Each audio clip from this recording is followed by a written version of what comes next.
Olá pessoal, bom dia, boa tarde, boa noite a todos. Esse julgado que eu separei para falar com os senhores nesse vídeo, ele versa sobre, de um lado, a suspensão de segurança, que eu vou conversar com vocês, e surgiu uma questão de ordem quanto ao cabimento de sustentação oral ou não na suspensão de segurança, e é disso que nós vamos tratar. Primeiro, deixa eu apresentar o julgado para vocês. O agravo interno na PET na suspensão liminar de segurança 2507 do Rio de Janeiro. Como de costume, a referência completa do julgado e a ementa os senhores vão encontrar na disponibilização será disponibilizado aos senhores na descrição aqui desse vídeo. O que nós tivemos na origem, para depois eu puxar porque nos interessa aqui do ponto de vista processual, porque acaba que a questão gira em torno de atuária e de previdência, que vai fugir um pouco da nossa análise aqui. Mas a Petros, que é a fundação responsável por administrar a previdência complementar dos funcionários da Petrobras, ela estava enfrentando uma dificuldade, uma crise financeira, e implementou uma cobrança de contribuições extraordinárias aos participantes do plano de previdência, mediante lá o cálculo autorial da necessidade dessa previsão.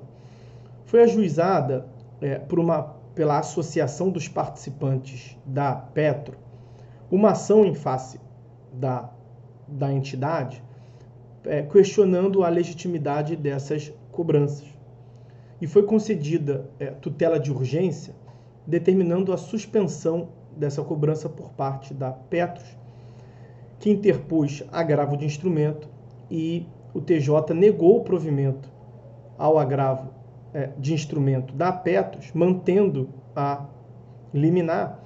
E aí, o que a Petros fez? A Petros interpôs recurso especial para o STJ e também, em paralelo, ingressou com o pedido de suspensão da liminar diretamente na presidência do STJ, e a suspensão de liminar tem previsão no artigo 4º da Lei 8437 de 92, está aí o artigo 4º, e também no artigo 15 da Lei do Mandado de Segurança, a Lei 12.016 de 2009.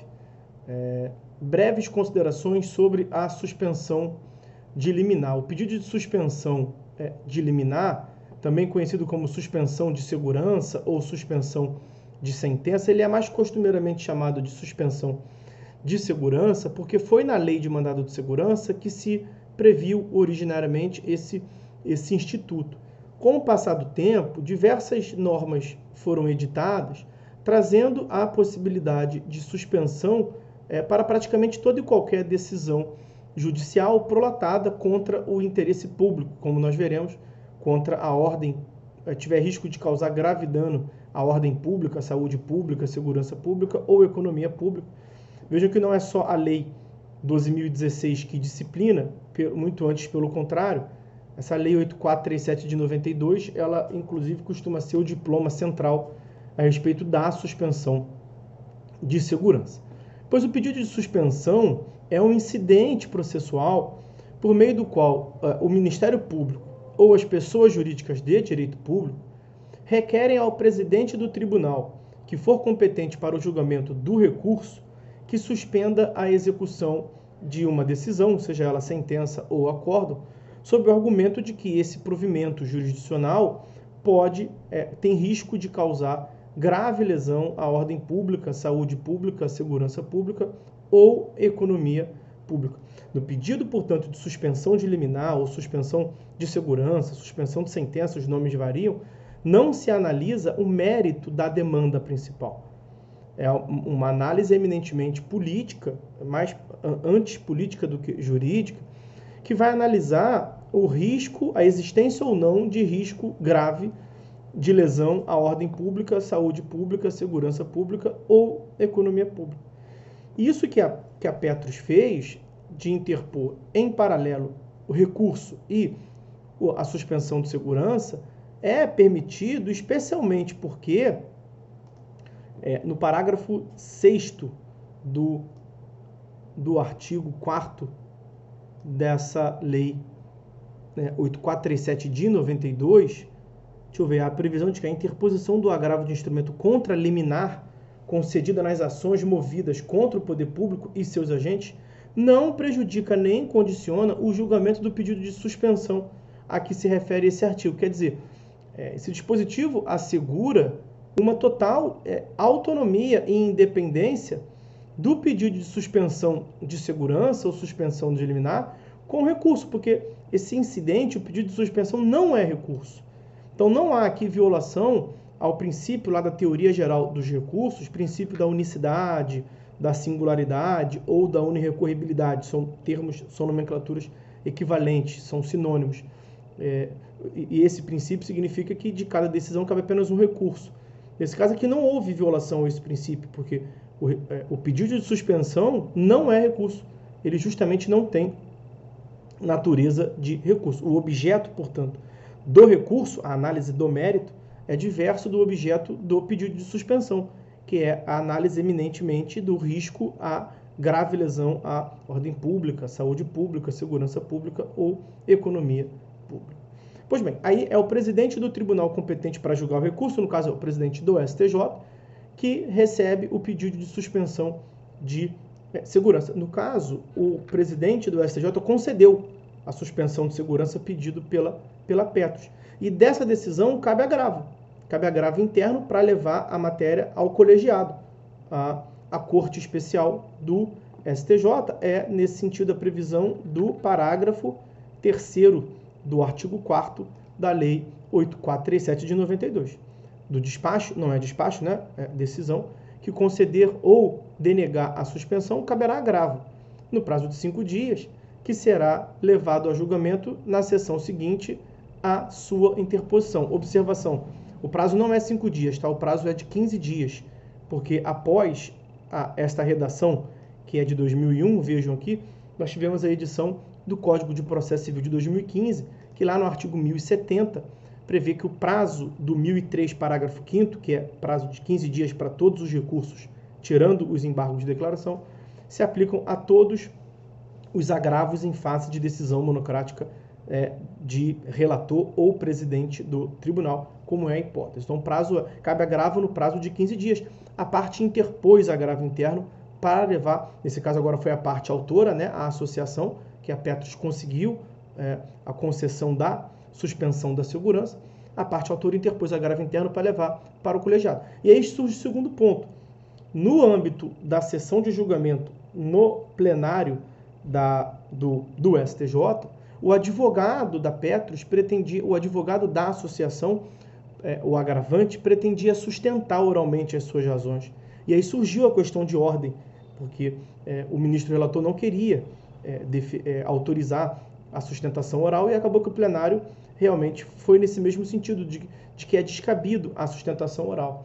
E aí o principal argumento utilizado pelo advogado para a sua sustentação oral é que o Estatuto da OAB, a Lei 8.906 de 94, ela foi realmente recentemente alterada e foi introduzido no artigo 7º do Estatuto da OAB, que versa sobre os direitos do advogado, o parágrafo 2º-B.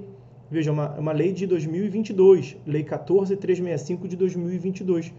E ali consta, no parágrafo 2º-B, poderá o advogado realizar sustentação oral no recurso interposto contra a decisão monocrática de relator que julgar o mérito ou não conhecer dos seguintes recursos ou ações. E enumera: apelação, recurso ordinário, recurso especial, recurso extraordinário, embargo de divergência, ação rescisória, mandato de segurança, reclamação, habeas corpus ou outras ações de competência originária. E o que afirmou o STJ? Que esse parágrafo 2º-B, ele prevê a possibilidade, a prerrogativa do advogado sustentar oralmente as suas razões, mas veja, em face de recurso interposto contra a decisão monocrática do relator, que nega, que julga o mérito ou não conhece de seguintes recursos ou ações. Então, o agravo interno, que é o recurso em face de decisão monocrática do relator, deve ser em face de decisão do relator ou decisão do presidente, decisão monocrática, né? Em recurso ou ações. E aí, o que disse o STJ?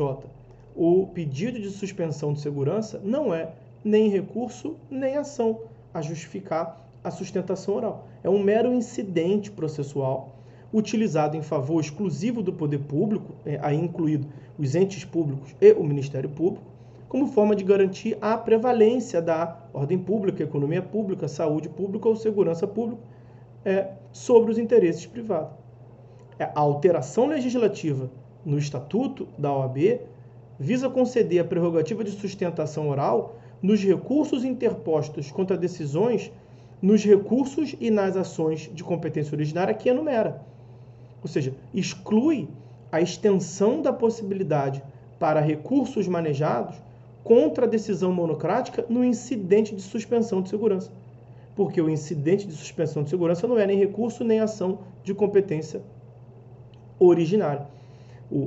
A decisão na suspensão de segurança não interfere, não se analisa a reforma ou invalidação quanto ao mérito da demanda principal. Então, a decisão proferida nesse incidente de suspensão de segurança não analisa o acerto ou o equívoco da decisão impugnada. A análise é eminentemente quanto a risco de grave lesão à saúde pública, segurança pública, ordem pública ou economia pública. Então, na demanda originária, a questão seguirá sendo debatida. E veja, a Petros interpôs um recurso a ser julgado pelo STJ. E aí pode ser que no julgamento desse recurso, que vai tratar do mérito da pretensão, da legitimidade da cobrança desse adicional por conta lá do risco atuarial de subsistência da Petros, aí as partes de lá vão poder sustentar, sendo a hipótese.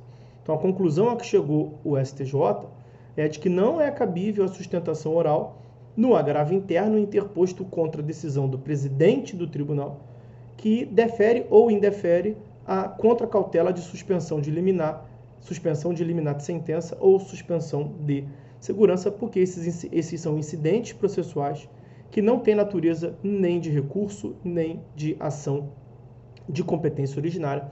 É um instituto, é um incidente eminentemente político e não jurídico. Ok?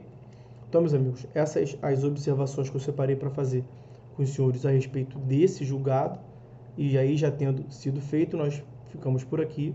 Nos vemos em breve com novas decisões. Fiquem todos com Deus e até a próxima.